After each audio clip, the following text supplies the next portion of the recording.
Blessed morning, everyone. Morning. Amen, no? Welcome to CCF La Union. So, I praise God na nandito tayong lahat ngayong araw na to.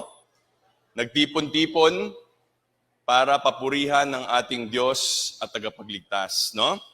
So, okay lang po ba na batiin nyo yung katabi ninyo at pakisabing, good morning, welcome to CCF La Union.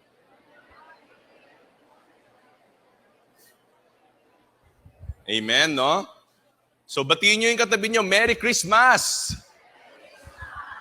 Yon, no? Tapos lingon kayo sa kabila, sabihin nyo, panging regalo. Okay lang ba yon? Amen, amen. Alam nyo ba, ang Pasko, ito ang pinaka sikat na holiday sa buong mundo. Kahit ang mga bansa na hindi kinikilala si Jesus, sineselebrate pa rin nila ang Pasko.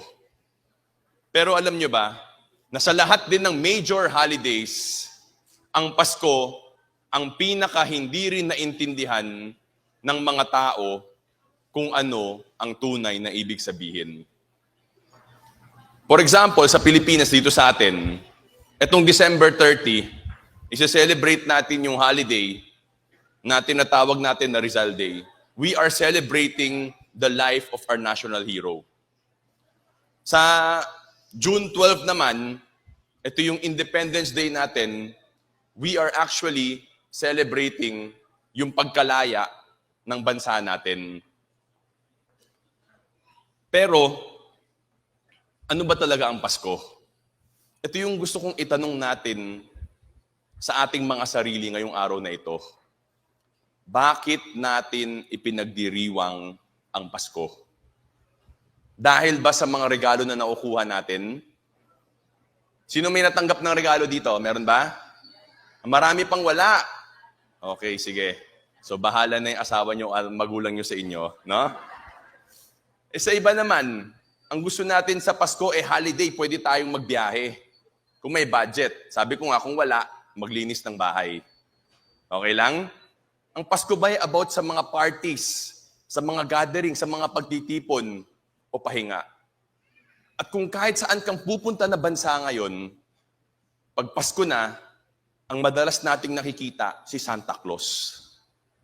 Pero, ito ba talaga ang ibig sabihin ng Pasko? Ngayong araw na ito, nais kong sabihin sa ating lahat at nais kong paalalahanan tayong lahat na ang Pasko ay higit pa sa mga regalo, Santa Claus, napakalalim ng ibig sabihin ng Pasko. Ngayong araw na ito, nais kong i-share sa atin na message ay ang Pasko o Christmas. Ito ang source ng hope nating lahat. No? Pero bago tayo magsimula, nais kong anyayahan tayong lahat na ibaba lang natin ang ating mga ulo para magdasal lang tayo. Let's pray. Panginoon, nagpapasalamat po kami sa araw na ito.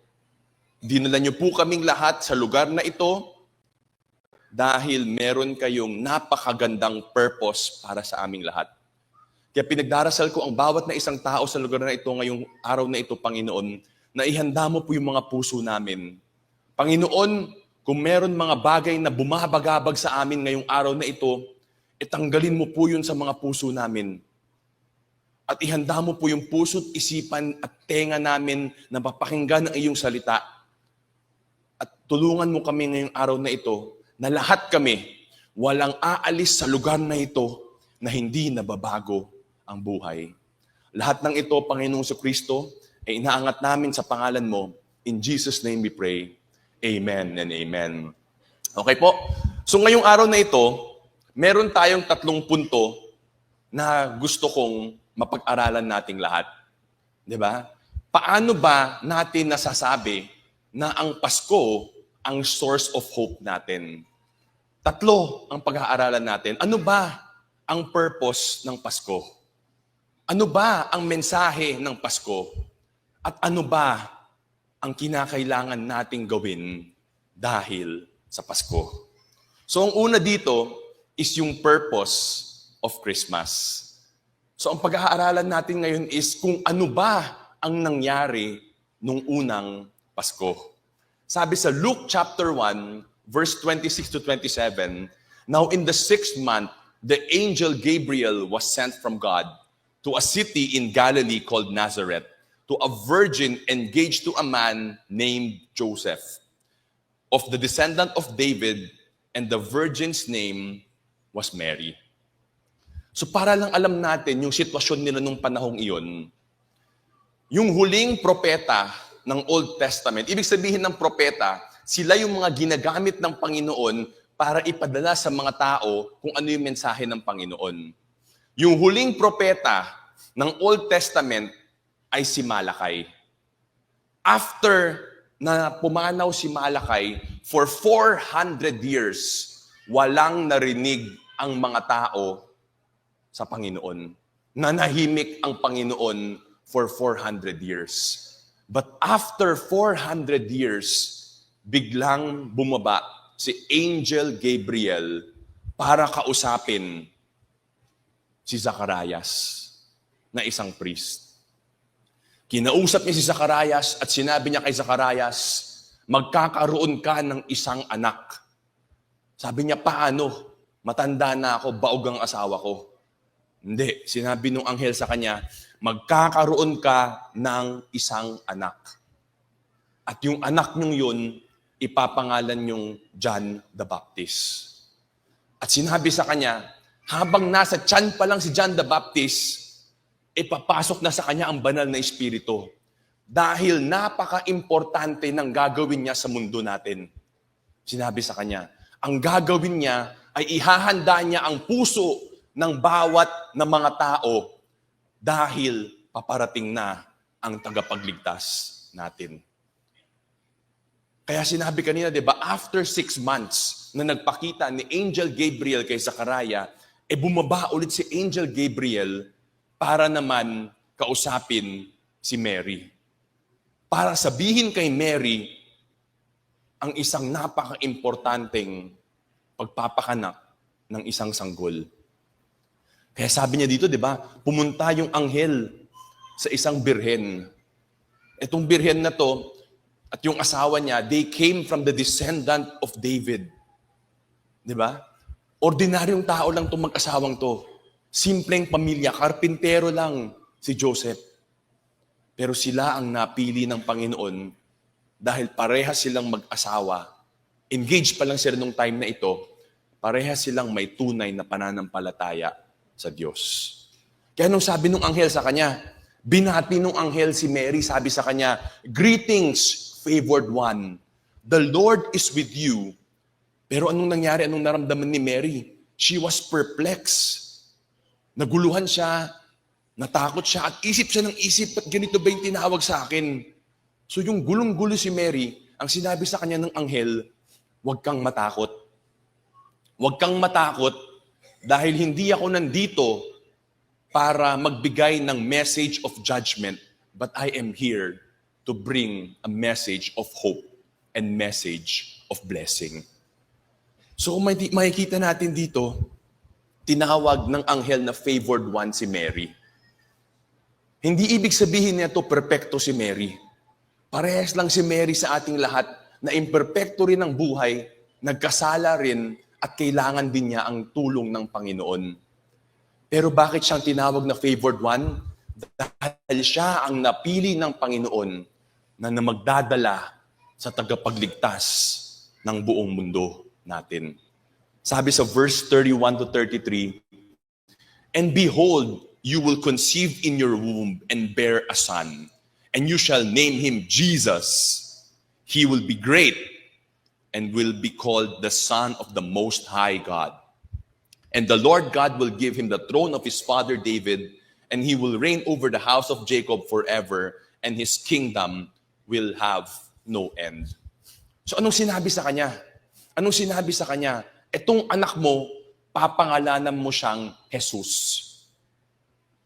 Diba? At itong Jesus na to, He will be the great Son of the Most High God. At yung kaharian niya, it will never end. So ang tanong natin, who is Jesus?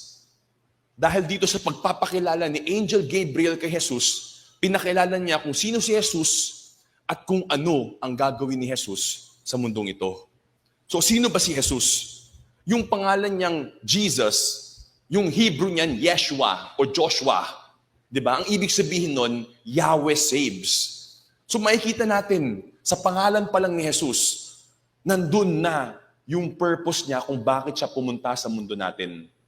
At yun ay para iligtas tayo.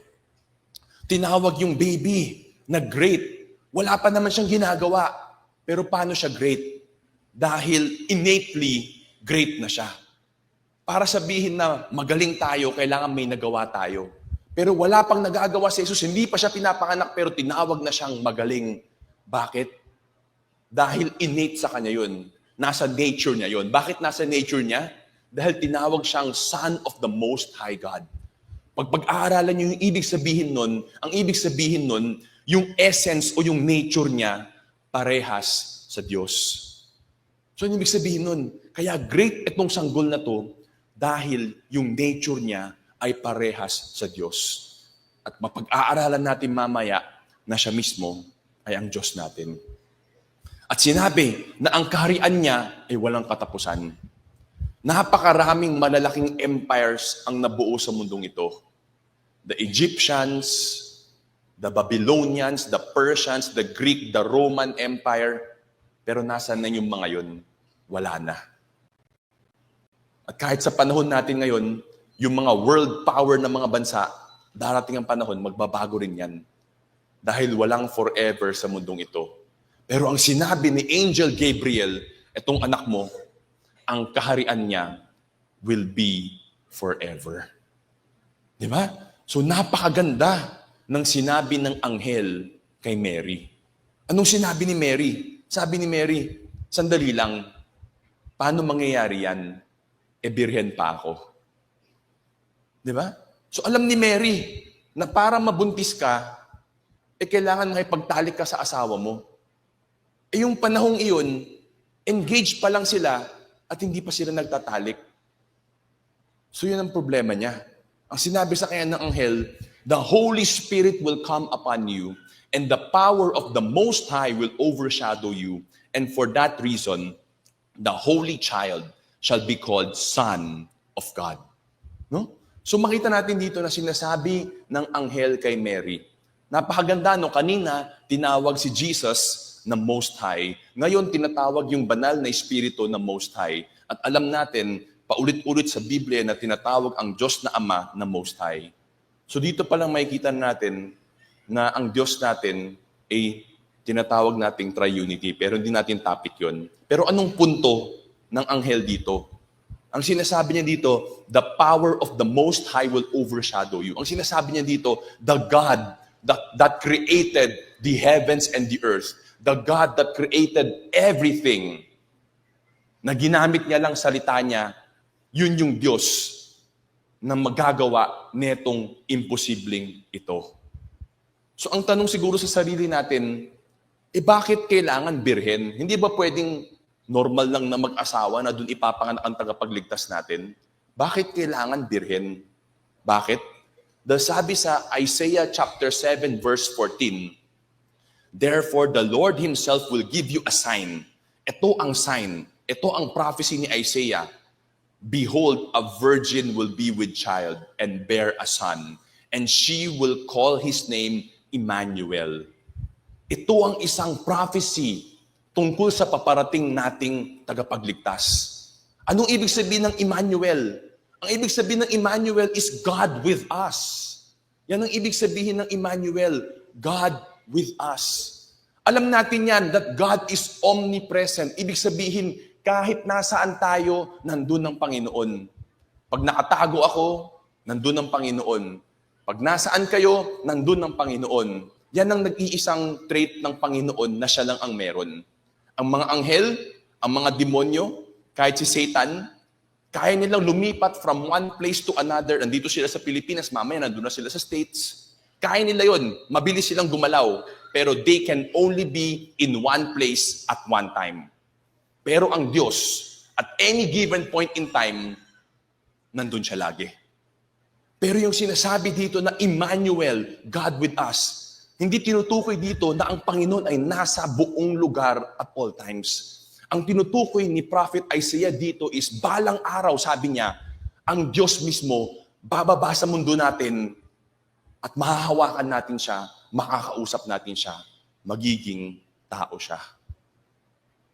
Kaya itong prophecy na to about the virgin birth, ginawa ng Panginoon para hindi tayo magkamali.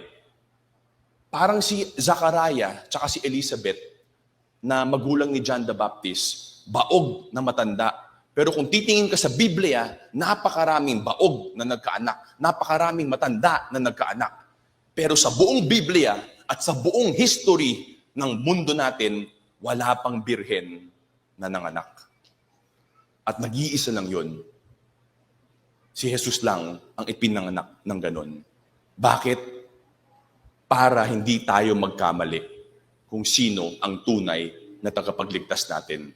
So anong sinabi nung angel sa kanya? Sabi sa kanya ng angel, yung kamag-anak mong si Elizabeth, na matanda na nabaog, ngayon ay meron na siyang anak. Ika-6 na buwan na niya. Ang sinabi sa kanya, because nothing is impossible with God. Siyempre yung pinakikinggan ni Mary, first time niyang napakinggan yan eh. Kaya ni-reassure siya nung angel, yung kamag-anak mong matandang baog, may anak na. Of course, the miracle that Mary would experience is a far greater miracle. Diba? Kaya anong gusto kong ipaalala sa ating lahat ngayong araw na ito? God is unlimited. There is nothing He cannot do. That is why we can completely trust Him. Hindi ko alam kung anong pinagdaraanan nyo ngayon. Pero nais kong sabihin sa inyo na alam ng Panginoon kung ano ang pinagdaraanan ninyo. At mahal niya kayo. At kung naaayon yun sa plano at hangad niya para sa mga buhay ninyo at susunod kayo sa Kanya, walang imposible. Dahil kung imposible ang virgin birth, nangyari yun 2,000 years ago. Dahil yun ang plano ng Panginoon. Kaya kung meron tayong pinagdarasal sa Panginoon at hindi nangyayari, maaari ang dapat itanong natin sa Panginoon is, Lord, ito ba talaga ang hangad mo para sa akin? Ito ba talaga ang makakabuti para sa akin? Dahil kung yun ang plano ng Panginoon para sa atin, walang imposible sa Diyos. Kaya anong sinabi ni Mary? Sinabi ni Mary, behold, the bondslave of the Lord. May it be done to me according to your word. And the angel departed from her. Napakaganda ng response ni Mary. Bakit? Dahil naintindihan niya kung sino siya. Ang ibig sabihin ng bondslave, ito ang pinakamababang uri ng alipin. Ang bondslave, walang karapatan. Nagsisilbi yan na hindi binabayaran. Dahil hindi empleyado ang bondslave, pagmamayari. Ganon ang sistema nila nung panahong iyon. Kaya pag sinabi nung boss, nung bondslave, saksakin mo yung sarili mo, sasaksakin niya yung sarili niya. Dahil pagmamayari siya. At ganon yung pananaw ni Mary. Pagmamayari mo ako, Diyos. Kaya nagtitiwala ako sa iyo. Siguro hindi natin maintindihan kung bakit by faith itong sinabi ni Mary. Alam niyo bakit by faith ito?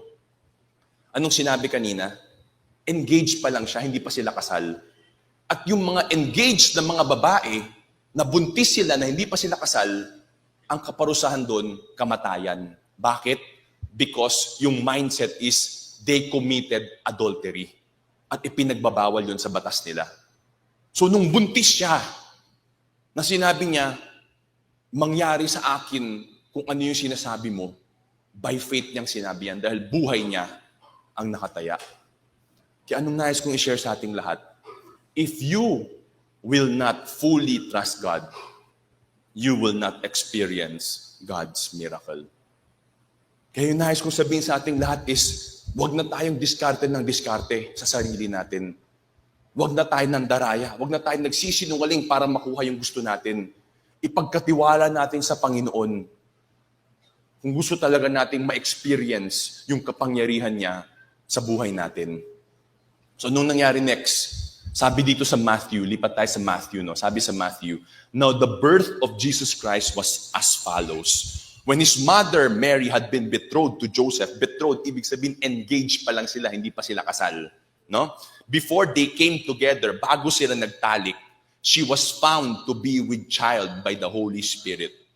And Joseph, her husband, being a righteous man and not wanting to disgrace not wanting to disgrace her, planned to send her away secretly. So makita natin yun, no? Na engaged pa lang sila, hindi pa sila kasal, kaya hindi pa sila pwedeng magtalik. No? So, alam ni Joseph yun, na hindi siya. So siguro nasa isip ni Joseph, naging unfaithful tong asawa ko. Kaya anong plano niya? Yung plano niya is, mahal ko tong babaeng ito, ayokong mapahiya siya at ayokong patayin siya, kaya didiskarte na lang ako na patahimik, hihiwalayan ko siya. Yun yung plano niya. Pero iniisip niya pa lang yung planong iyon, merong anghel na nagpakita sa kanya. At sinabi sa kanya, Joseph, son of David, huwag kang matakot na pakasalan si Mary. Dahil yung anak na nasa loob niya, yun ay ibinigay ng banal na espiritu sa kanya. At yung anak na yun, lalaking anak yun. At papangalanan mo yung babing yun na Jesus. Dahil anong gagawin niya? Dahil ang gagawin niya ay ililigtas niya ang mga tao sa kanilang mga kasalanan. Kaya ngayong araw na to, kung tinatanong natin, bakit ba natin sineselebrate ang Pasko? Ito yun. The purpose why Jesus came is to save us from our sins. That is why we celebrate Christmas. Why? Because we celebrate the birth of our Savior. Ito ang reason why we celebrate Christmas. Now, pupunta tayo sa ikalawang punto natin. Yung ikalawang punto natin is the message of Christmas. Oo, yung purpose si Jesus ay pumunta rito para iligtas tayo. Pero ano ba ang mensahe ng Pasko? Sabi sa Luke chapter 1, verse 1 to 3, now in those days, a decree went out from Caesar Augustus that a census be taken of all the inhabitants of the earth. This was the first census taken while Quirinius was governor of Syria, and everyone was on his way to register for the census, each to his own city. So ano nangyari dito? Sinabi nung emperor o yung hari ng Roman Empire, the most powerful person at that time sa buong mundo, lahat kayo, babalik kayo kung saan yung hometown ninyo at doon kailangan mag-register kayo. Anong purpose ng census? Dahil gusto nilang mangolekta ng taxes. Kaya pinauwi nila lahat ng tao kung saan ang hometown nila at kailangan silang mag-register doon para doon sila magbabayad ng buwis nila. Okay? Pero kung titignan natin yan from a worldly perspective, decision lang yan nung emperor ng Roman Empire. But you know what? God is in control. And God used the most powerful person at that time to fulfill one of the prophecies. Kanina, doon sa unang punto natin, meron ng dalawang prophecy na na-fulfill sa buhay ni Jesus. Number 1, virgin birth. Number 2, John the Baptist or a messenger will prepare the way before him. Ngayon, may pangatlong prophecy tayong matututunan na nangyari sa buhay ni Jesus. Inalaw ni God na mangyari to para ma-fulfill yung prophecy ni Micah. Sabi ni Micah, but as for you, Bethlehem Ephratah, too little to be among the clans of Judah, from you one will go forth for me to be ruler of Israel. His goings forth are from long ago, from the days of eternity. So anong sinasabi dito? No, para mas maintindihan natin. Ang sinasabi dito is, ipapanganak yung pinangako kong hari na yung kaharian niya will have no end. Yung tagapagligtas ninyo, ipapanganak sa Bethlehem. At sino tong ipapanganak sa Bethlehem? Sino tong ruler of Israel? Ang sinabi niya dito is, He is from long ago, from days of eternity. Ibig sabihin, itong ipapanganak sa Bethlehem na magiging tagapagligtas nating lahat, He is from eternity. Ibig sabihin nito, bago pa nilikha itong buong mundo, nag-e-exist na siya. At alam natin na kahit ang mga anghel, kahit si Satan, kahit ang mga demons, they were all created. There is only one who existed of all eternity, and that is God alone. At sinasabi ni Micah, itong Diyos nating ito, ipapanganak sa Bethlehem bilang tagapagligtas ng buong mundo. Kaya ano nangyari dito? Ano nangyari dito? Dahil merong command, yung hari, si Joseph, kanyang asawa, na buntis, umuwi talaga sa Bethlehem para mag-register. So makita natin dito na even yun, pwede namang manganak na lang sa Nazareth. Nandun sila nakatira na eh. Pwede naman dun na manganak si Mary, pero hindi. Dadalhin ng Panginoon si Jesus sa Bethlehem dahil yun ang isa sa mga signs na siya ang tunay na tagapagligtas natin. So anong nangyari? Sabi dito, while they were there, the days were completed for her to give birth. And she gave birth to her firstborn son. And she wrapped him in clothes and laid him in a manger because there was no room for them in the inn. No? So una sa lahat, si Jesus, hindi lang siya ang nag-iisang anak ni Mary. No? So, marami sa atin siguro ang alam natin, she is called the Virgin Mary. Totoo yun, she was a virgin before, when she gave birth to Jesus. But she did not remain a virgin. Maraming half-brother and half-sister si Jesus. At dalawa sa kanila, nagsulat ng libro rin sa Bible. Si Jude tsaka si James. Kapatid, half-brother ni Jesus yun. Di ba? So anong point dito? Itong panahong ito, this was actually one of the most important events in all of history. Bakit? Ipinanganak ang tagapagligtas natin. Nung panahong ito, two short and simple verses. Nung panahong ito, yung Diyos natin, our eternal God, who created the heavens and the earth and all human beings, He entered His creation. He entered time. The eternal God entered time. At nung pumunta siya sa mundo natin, hindi siya pinanganak sa napakalaking palasyo. Hindi siya pinanganak sa isang napaka-impluwensyang pamilya. Pinanganak siya sa pamilya na ang trabaho ng tatay ay karpintero. At pinanganak siya sa tulugan ng mga hayop. Sa pagpasok pa lang ni Jesus sa mundo natin, ipinapaunawa na niya sa atin na itong pagpunta ko sa mundong ito, pumunta ako dito na nagpakumbaba talaga ako. Binaba ko yung sarili ko. Bakit? Kasi yung purpose ko is, hindi ito yung mas mababa pa. Hindi mas mababa, wala akong bahay. Hindi mas mababa, nireject ako ng sarili kong mga tao. Ang pinaka mababang gagawin niya para sa atin, ibibigay niya yung buhay niya sa atin. He will die on the cross as the payment for our sins. Di ba? Yun ang ginawa ng Diyos natin para sa atin. Ang pinrapesay, may darating na hari. Ipapanganak ang hari and His kingdom will have no end. Yan ang expectation ng mga tao. Totoo, pinanganak yung hari. Totoo, yung kingdom niya will have no end. But you know what? Bakit siya bumaba sa atin bilang sanggol na mahina na mamamatay para sa atin? Dahil ang hangad niya ay balang araw yung kaharian niya na walang katapusan, makakasama tayong lahat. Pag pumunta siya dito, nung unang pagkakataon na hari na siya, na Diyos na siya, at i-establish siya ng eternal kingdom niya, wala sa atin na makakapunta sa langit. Pero nung unang beses na pumunta siya dito, ginawa niya yun. Dahil niyais niya tayong iligtas, lahat tayo.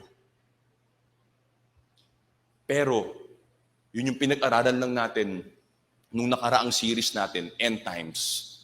Balang araw, babalik siya.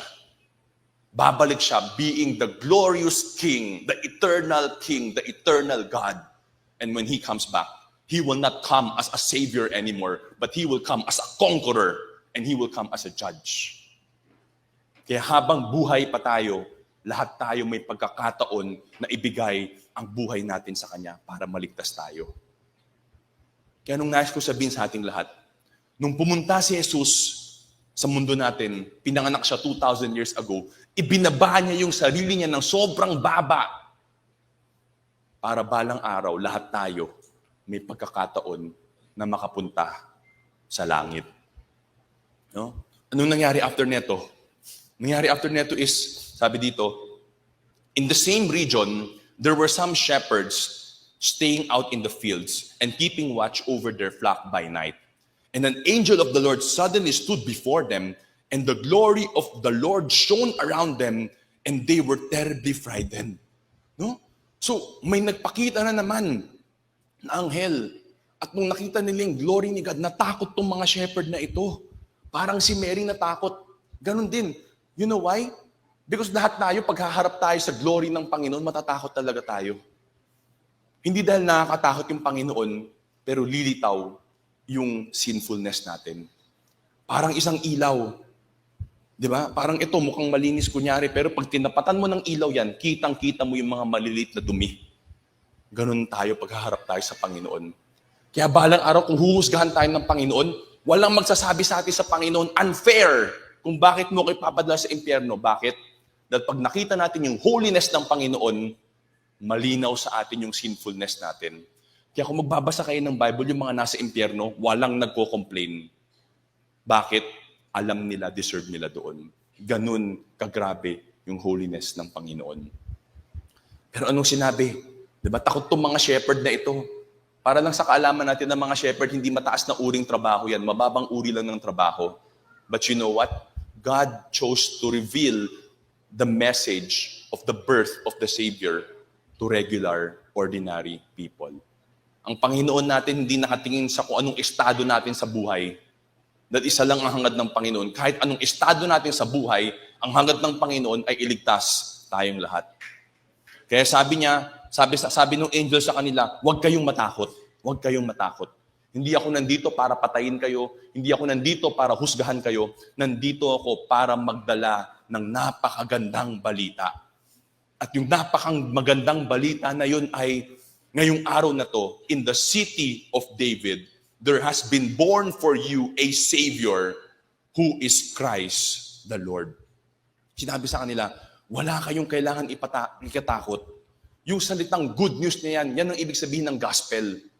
Yung salitang gospel, ang ibig sabihin yun, good news. Ano yung magandang balita? Ipinanganak ang tagapagligtas nating lahat. Maaari ngayong araw na ito yung tanong natin, why do I need a Savior? Sa tingin ko, okay naman ako. Diba? Maaari meron sa atin, ito yung tanong ngayon, lalo lilingon tayo sa katabi natin, sasabihin natin, mas matino naman ako dito. Tama ba? Huwag kayong tumingin kung asawa niyo yung katabi ninyo, ha? Baka mag-away kayo, kasalanan ko pa, wag. Mamaya na, joke lang, no? Pero anong point natin? Ganun tayo eh. Ba't ko kailangan ng tagapagligtas? Mas masama naman siya sa akin. Hindi pa naman ako pumatay. Hindi pa naman ako nagnakaw. Hindi naman ako nag-rape. Mabait naman ako kumpara sa kanila. Di ba, maaari yung tanong natin, kailangan ko ba talaga ng tagapagligtas? Ito yung sinabi sa atin ng Bible sa Romans 3:23. Sabi dito, for all have sinned and fall short of the glory of God. Sino dito hindi pa nagkasala? Pwede magtaas ng kamay? Meron ba? Hindi pa nagkasala? Wala, no? Kasi kung may nagtaas ng kamay, nagsinungaling na yun, di +1 sa kasalanan. Di ba? Buti na lang, no? I mean, if we're being honest, di ba lahat tayo nagkasala? At sinabi dito, dahil lahat tayo nagkasala, nagkulang tayo. We fall short of the glory of God. Ibig sabihin, wala sa atin deserve na makapasok sa presensya ng Panginoon. Dahil nagkasala tayo. At dahil nagkasala tayo, sabi sa Romans 6:23, for the wages of sin is death. Ang kaparusahan ng kamatayan, ang kaparusahan ng kasalanan ay kamatayan. Hindi ibig sabihin nito physical death, lahat tayo mamamatay balang araw. Ang ibig sabihin nito ay spiritual death. Para mas maintindihan natin yan, malinaw yan sa Revelations 21 verse 8. Sabi dito, "But for the cowardly and the unbelieving, the abominable, the murderers and immoral persons and sorcerers and adulterers and all liars, their part will be in the lake that burns with fire and brimstone, which is the second death." Malinaw dito na lahat ng taong nagkasala, balang araw, isa lang ang pupuntahan nating lahat, the lake that burns with fire and brimstone, the second death. Lahat tayo, dahil nagkasala tayo, balang araw, ang punta natin sa impyerno. Sa panahon natin ngayon, bibihirang mga simbahan ang nagsasabi tungkol sa impyerno. Dahil ang gusto nilang marinig ng mga tao ay yung gustong marinig ng mga tao. Paano maging successful, paano yumaman. Well, today, I want to tell all of you that because we all sinned, lahat tayo balang araw, ang pupuntahan natin ay impyerno. Kaya pinagdarasal ko na lahat tayo ngayong araw na ito, tumatak sa puso natin na kailangan natin ng tagapagligtas. At yun ang purpose kung ano ang nangyari nung unang Christmas. Bumaba si Jesus sa mundong ito para iligtas tayo, para hindi tayo mapahamak for all eternity. Kaya nais kong sabihin sa inyo ngayong araw na to, that Jesus was born for you, to save you. Napakarami sa inyo dito, I'm being honest, napakarami sa inyo dito, first time kong nakita, at napakarami sa inyo dito hindi ko kilala. Pero nais kong sabihin sa inyo, nakilala kayo ng Panginoon. Alam ng Panginoon kung ano ang pangalan ninyo. Hindi lang ang pangalan ninyo, pagbabasahin nyo ang Biblia, kahit yung dami ng buhok ninyo, alam ng Panginoon. Ganun tayo kakilala ng Panginoon because He is a personal God. And Jesus is telling you right now, I was born for you. Alfredo, I was born for you. Reeve, I was born for you. Kat, I was born for you. Chelsea, I was born for you. Kung ano man yung pangalan nyo, sinasabi sa inyo ng Panginoon ngayong araw na to, I was born for you to save you. Yan ang sinasabi sa atin ng Panginoon. Kaya sabi niya, di ba? For today in the city of David, there has been born for you the Savior, a Savior who is Christ the King. Yung pinanganak si Jesus sa mundong ito, He became man. He became 100% man. Pero sinabi dito, your Savior who is Christ the Lord. Itong Lord na to is the same as the Lord in the Old Testament na ang sinasabi ay Yahweh. Ibig sabihin, itong taong ipinanganak na ito, itong sanggol na ipinanganak na tagapagligtas ninyo na naging tao, Diyos din yan. So when Jesus came into our world, hindi siya 50% man, 50% God. Jesus is 100% God and 100% man. Maaari sasabihin niyo sa akin, bagsak ka siguro sa math. Kasi dapat 100% buo na yun. Paanong posible na 100% and 100%? Imposible yun. Ito yung nais kong sabihin sa inyong lahat ngayong araw na ito. Posible ba ang virgin birth? Imposible. So kung imposible yun, ginawa ng Panginoon na posible, nothing is impossible with God. At nais kong patunayan sa inyo na si Jesus ay hindi lang tao, pero siya rin ay ang Diyos natin. Sabi sa Gospel of John, John chapter 1, sabi dito, in the beginning was the Word, and the Word was with God, and the Word was God. He was in the beginning with God. All things came into being through Him, and apart from Him, nothing came into being that has come into being. Anong sinasabi dito? Nung simula pa ng lahat, nung hindi pa nililikha yung mundo natin, nandoon na yung Word. No? So ano ba tong word na to? Salita ba to ng Diyos? Diba? Sinabi na ito, and the Word was with God. Itong word na to, kasama niya yung Diyos. At sinabi dito, and the Word was God. Itong word na to, siya rin yung Diyos. At sinabi sa verse 3, all things came into being through Him. So ibig sabihin, lahat ng nalikha sa mundong ito ay dahil sa word na ito. So ano ba to? O sino ba tong word na ito? When we go to verse 14 ng John chapter 1, doon natin maiintindihan. Sinabi dito, and the Word became flesh and dwelt among us. And we saw His glory, glory as of the only begotten from the Father, full of grace and truth. Sino ang bumaba sa mundong ito na Diyos na naging flesh, na naging tao? None other than Jesus. So kung babalikan natin yung John chapter 1 at papalitan natin yung word na Jesus, ito yun. In the beginning was Jesus. Wala pa lahat ng ibang bagay, nandun na si Jesus. And Jesus was with God. And Jesus was God. All things came into being through Jesus. And Jesus became flesh. That's why I tell you, Jesus is God. He became man. Bakit? Ba't kailangan ng Diyos maging tao? Dahil ang Diyos natin, He is an eternal God. Wala siyang katapusan, hindi siya namamatay. Kaya kinakailangan niyang maging tao para mamatay, para bayaran ang kaparusahan ng kasalanan natin. Pero kinakailangan niya rin na maging Diyos. Bakit? Dahil lahat ng tao makasalanan. The only one who is perfectly righteous and holy is God alone. That's why in the Old Testament, yung mga prophecies about the coming Messiah has always been the coming Savior is God-man. At yun ang sinasabi ni Jesus. Kaya sinabi ni Jesus sa John chapter 8 verse 24, therefore I said to you that you will die in your sins, for unless you believe that I am He, you will die in your sins. Etong salitang I am He, yung I am na yan ang pangalan ng Diyos. Nung sinabi ni Moses sa Panginoon, sinong sasabihin ko nagpadala sa akin? Sabi sa kanya ng Diyos, sabihin mo sa kanila, I am has sent you.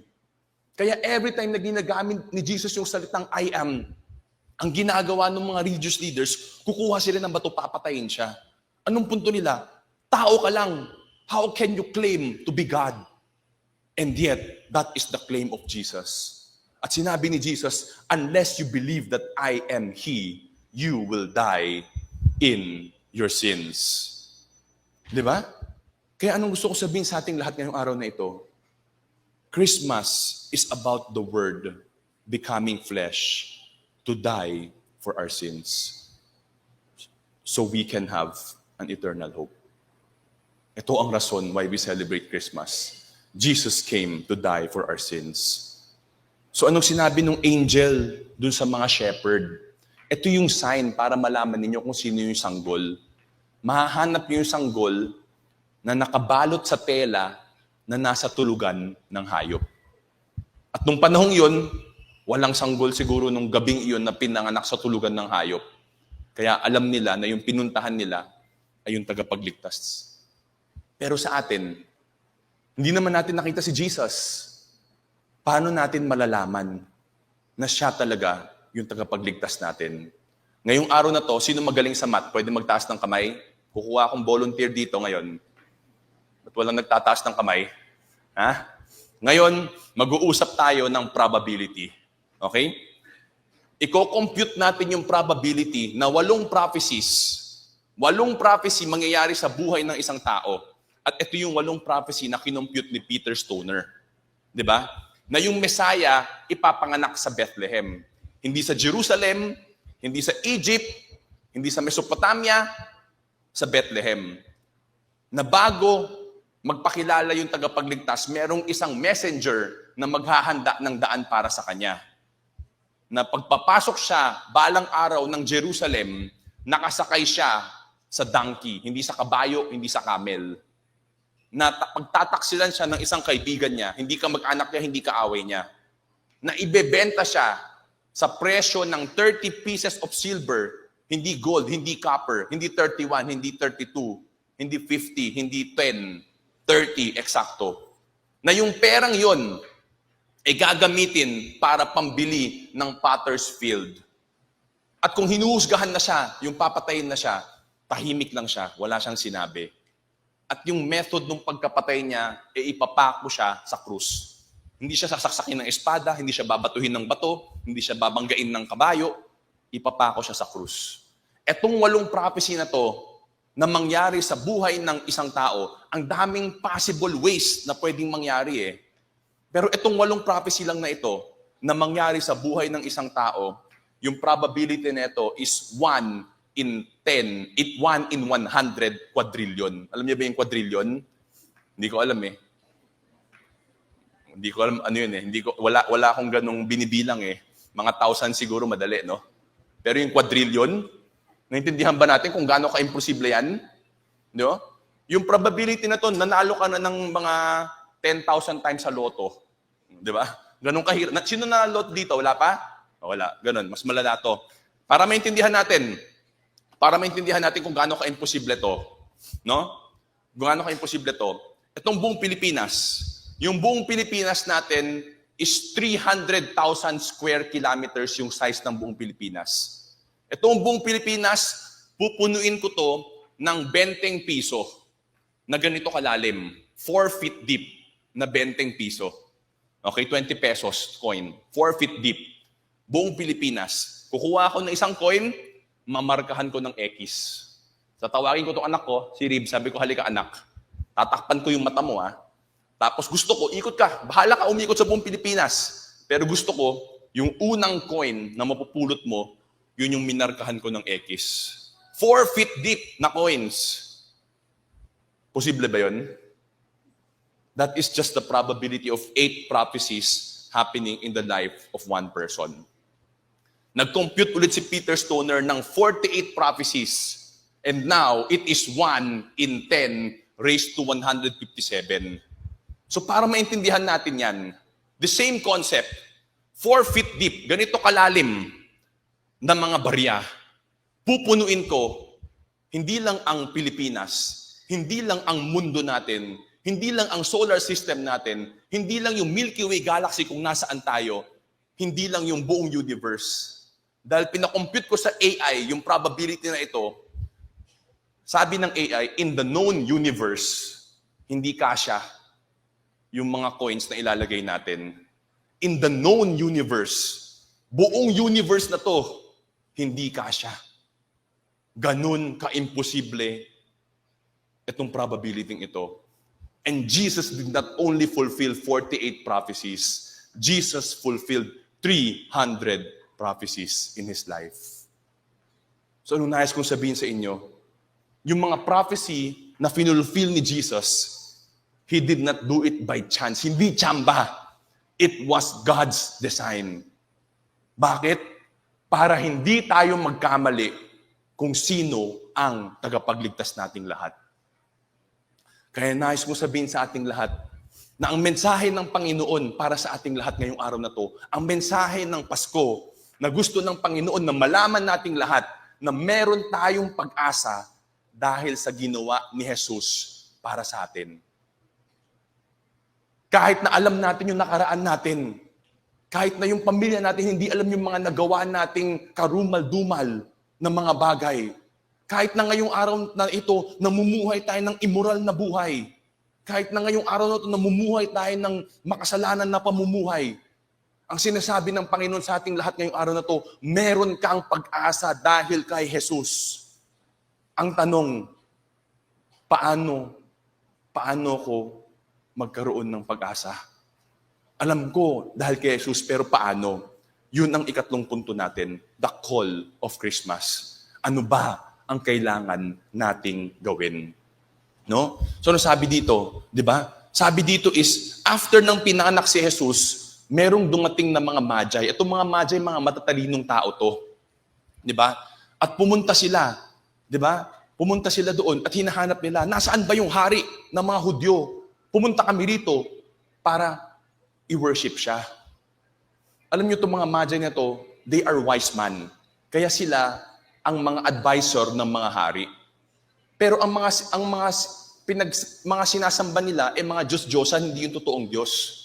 Pero at one point in time, nung yung kingdom ng Babylonian Empire, ng Persian Empire, yun yung pinakamalaking kingdom bago ng Roman Empire yan eh.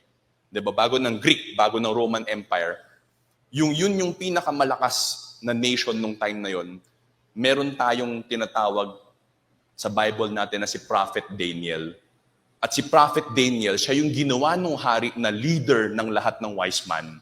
At nung time na yon, tinuro niya sa kanila lahat kung sino ang Diyos ng mga Israelites. Kaya itong mga wise man na to, pinag-aralan nila yung scrolls ng mga prophets. Kaya alam nila na nung lumabas yung bituin, alam nila na yun yung sign na ipinanganak na yung tagapagligtas. Kaya hinanap nila dahil nais nilang sambahin. Pero nung pumunta sila, 'di ba? At pumunta sila sa Jerusalem at tinanong nila yung hari at yung mga tao doon, 'di ba? Imbis na matuwa yung hari at yung mga Hudyo na tinatawag nating chosen people ng Panginoon, nag-alala pa sila. Yung mga hindi chosen people, pumunta sila para magsamba. Pero yung mga piniling tao ng Panginoon, nag-alala pa. 'Di ba? So nung tinanong nung hari, yung mga religious leaders, saan ba ipapanganak yung tagapagligtas? Ang sinabi nila, sinulat sa Bethlehem siya ipapanganak. No? So sa akin, nakakalungkot to. Alam nila kung saan ipapanganak ang tagapagligtas. Nakita nila ang buhay ni Jesus. Kaya nakita nila yung mga prophecies sa Old Testament, ginawa ni Jesus sa buhay niya. Pero anong ginawa nila? Imbis na sambahin nila si Jesus, anong ginawa nila? Pinatay nila si Jesus. They were the ones that requested Pilate to have Jesus crucified. They rejected and crucified their Savior. But you know what? Kahit sa evil intent ng tao, God is still sovereign. Bakit? Nabasa natin kanina, isa sa mga prophecies is our Savior will die through crucifixion. So yung akala natin na kontrolado ng masasamang tao, yung nangyayari sa mundong ito, hindi po totoo yun. Kung pinahintulutan ng Panginoon yun, parte ng plano ng Panginoon yun. At kahit gaano kasama yun, kayang gamitin ng Panginoon yun para sa kabutihan natin kung magtitiwala tayo sa Kanya. Kaya nais kong sabihin sa ating lahat is, hindi ito paramihan ng alam para maligtas tayo. Hindi ito paramihan ng alam. Nag-iisa lang ang paraan para maligtas tayo. Kung meron tayong pananampalataya kay Jesus bilang ating Diyos at tagapagligtas. So anong ginawa ni Herod?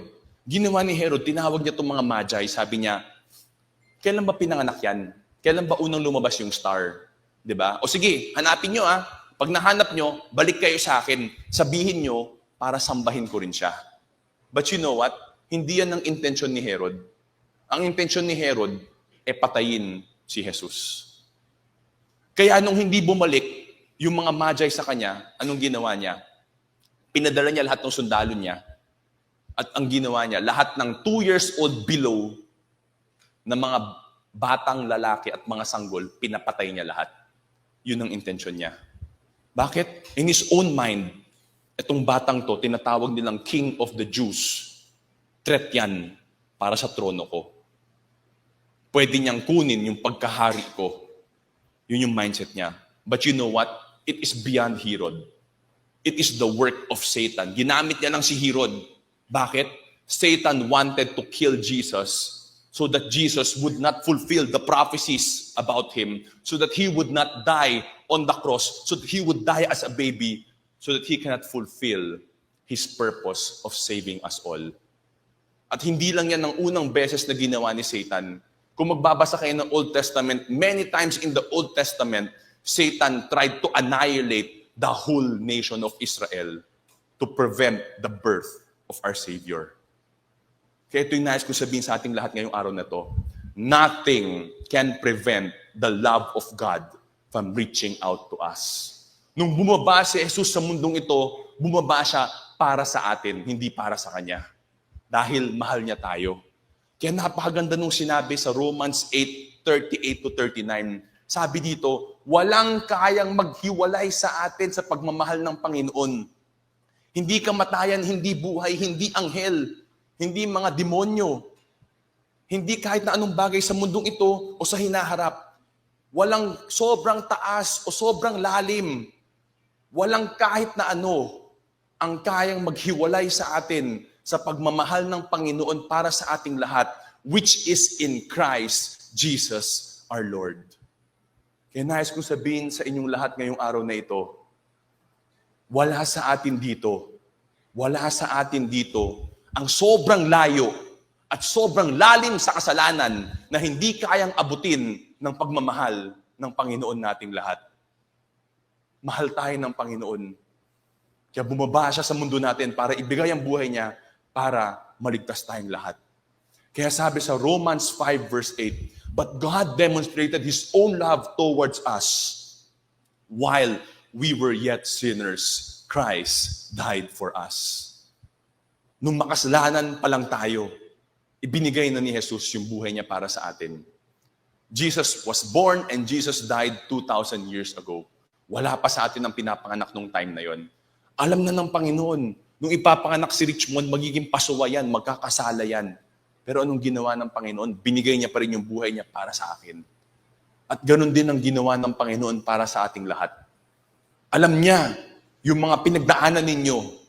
Alam niya yung pinagdadaanan nyo ngayon. At alam niya yung pagdadaanan pa natin. At alam niya hanggang buhay tayo, magkakasala tayo.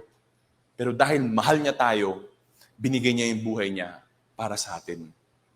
Kaya kanina, di ba sinabi ko sa Romans 6:23, ang kaparusahan ng kasalanan ay kamatayan. Pero, may kaduktong yung verse na yon, pinutol ko kanina. Pero sabi dito, but the free gift of God is eternal life in Christ Jesus our Lord.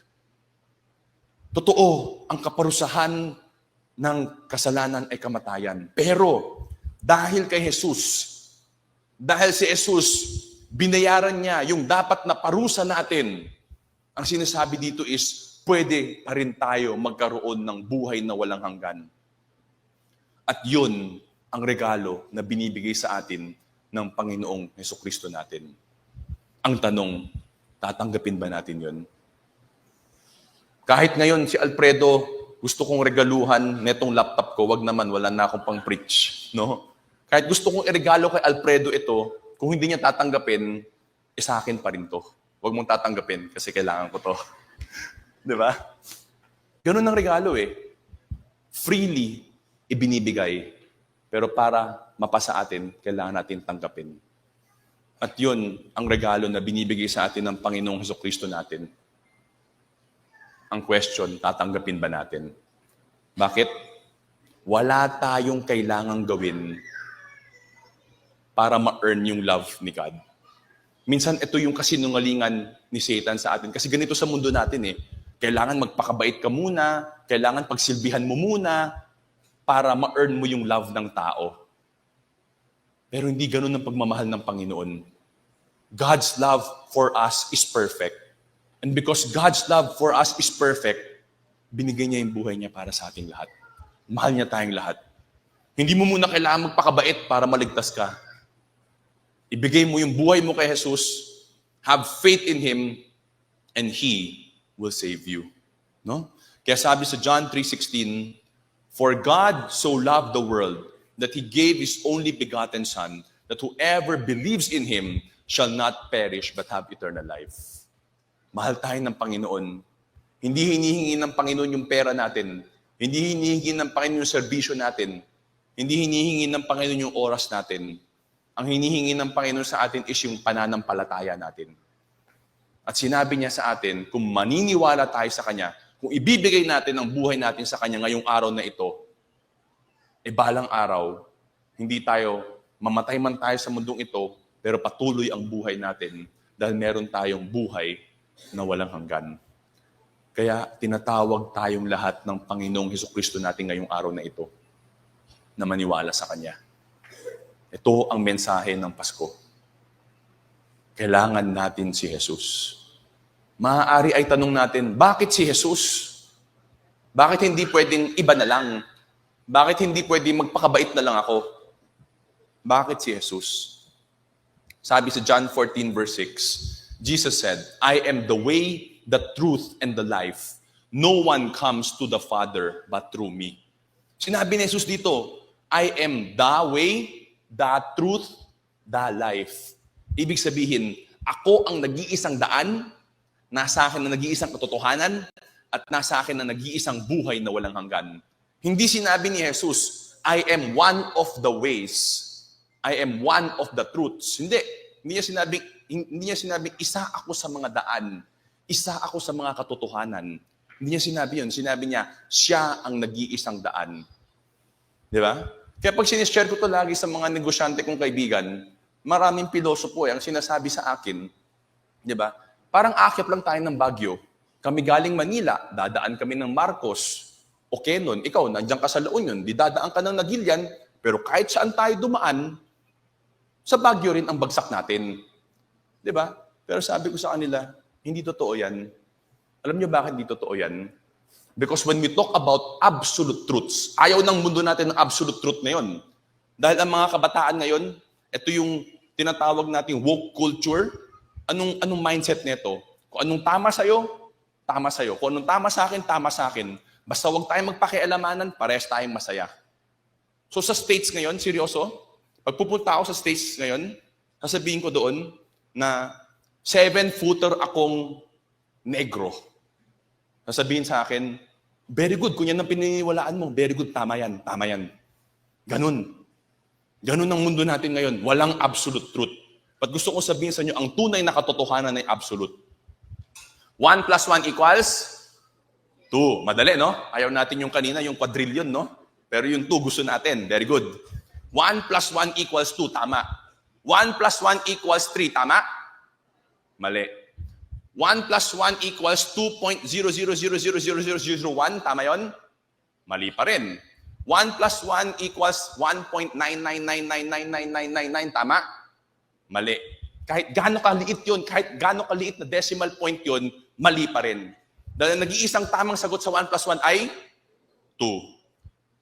2 is the exclusive answer to 1 plus 1. 2 is the exclusive truth for 1 plus 1. Ang tunay na katotohanan ay exclusive.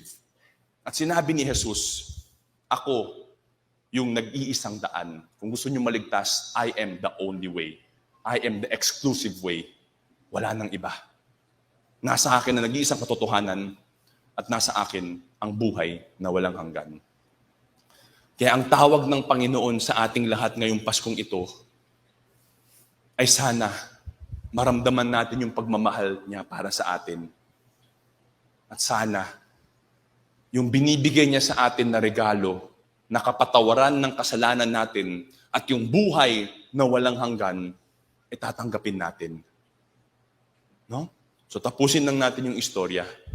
Diba? Nung nangyari dito is, after nilang kausapin si Herod, lumabas ulit yung bituin at sinundan nila yung bituin at umabot sila kay Jesus. Bakit ko sinishare to? Kasi ito yung gusto kong i-share sa inyo. Itong mga magi na to, hindi naman nila alam saan sila pupunta eh. Pero sinusundan lang nila yung bituin ng Panginoon. Sinusundan nila at umabot sila sa Panginoon. At ito yung mensahe sa atin ng Panginoon ngayong araw na ito. Kung yung puso natin ay hahanapin talaga natin siya, na totoo na hinahanap natin siya, ang pangako sa atin ng Panginoon ay mahahanap natin siya. Yan ang promise niya. If you will search for me with all your heart, you will find me. Bakit? Hangad ng Panginoon na lahat tayo pumunta at maniwala sa Kanya. Kaya kung yung buong puso natin, hahanapin natin siya, mahahanap natin ang Diyos natin. At nung nahanap ng mga wise man o magi, si Jesus, ang ginawa nila dito, sabi dito, after coming into the house, they saw the child with Mary, his mother, and they fell to the ground and worshiped Him. Yun ang ginawa nila. Bakit ba nila hinahanap yung king, yung Messiah? Because they wanted to worship Him. At yun yung ginawa nila nung nakita nila si Jesus. Malinaw dito na ang sinamba lang nila si Jesus, hindi yung nanay niya. Why? When you read the Bible, sinabi doon, God does not share His glory with anyone.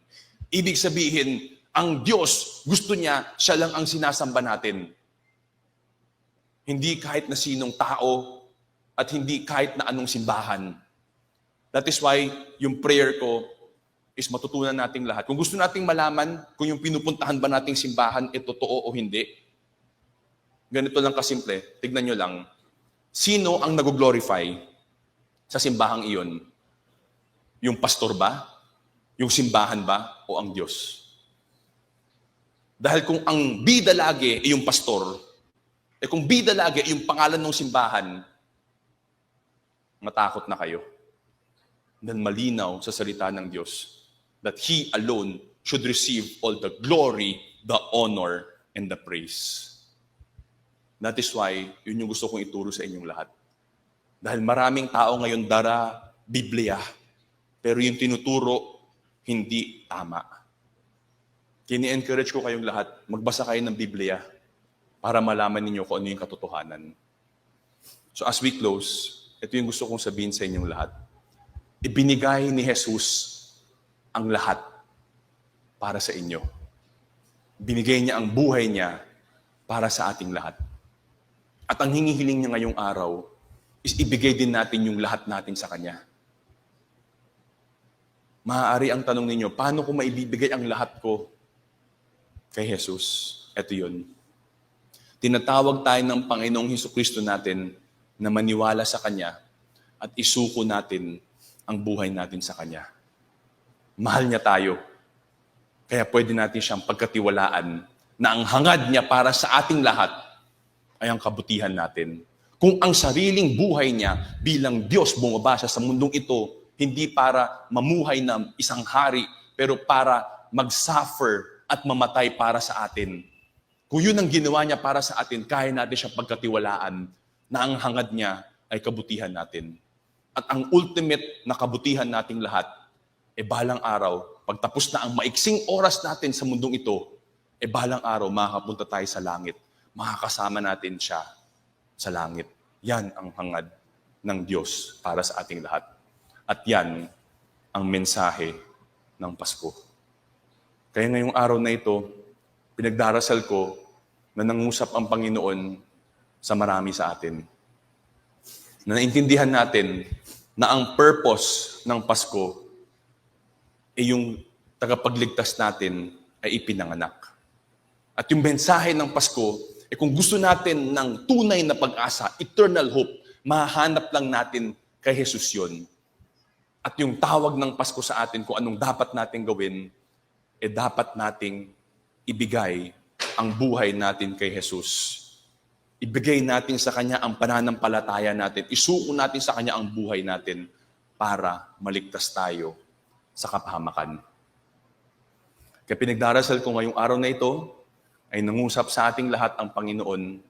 At pinagdarasal ko ngayong araw na ito, na lahat tayo lalabas sa lugar na ito, na nabago ang buhay natin dahil naligtas tayo at sigurado tayo na balang araw sa langit tayo pupunta. Kinaanyayahan ko tayong lahat na mag-ibaw natin yung mga heads natin, iyuko natin yung mga ulo natin as we close in prayer. Ngayong araw na to, unang-usap ang Panginoon sa inyo. At naintindihan ninyo, ngayong araw na ito, na tunay na makasalanan tayo. At dahil makasalanan tayo, wala tayong pag-asa kung tayo lang sa sarili natin. At naintindihan natin ngayong araw na to, na 2,000 years ago, doon sa unang Pasko, bumaba si Jesus sa mundo natin. Ipinanganak siya for the purpose of giving His life for us para maligtas tayo. Dahil sa sarili natin, hindi natin kayang ligtas ang sarili natin. Kung ngayong araw na to, nangusap ang Panginoon sa inyo na si Jesus lang ang nag-iisang daan para maligtas tayo. At para maligtas tayo, kailangan maniwala tayo kay Jesus. Kailangan ibigay natin ang buhay natin kay Jesus. Kung ngayong araw na to, nangusap sa inyo ang Panginoon at nais ninyong ibigay ang buhay ninyo kay Jesus, inaanyayahan ko kayo ngayong araw na ito na tumayo kayo para maipagdasal ko kayo. If today is the day that Jesus has spoken to you, today is the day na gusto niyong ibigay ang buhay ninyo kay Jesus bilang inyong Diyos at tagapagligtas. Kung gusto niyo siyang tanggapin, tumayo kayo para may pagdasal ko kayo. Huwag kayong mahiya, huwag niyong isipin yung katabi ninyo. Ang Panginoon lang ang nakakakita sa inyo. Ang bukas ay hindi guaranteed.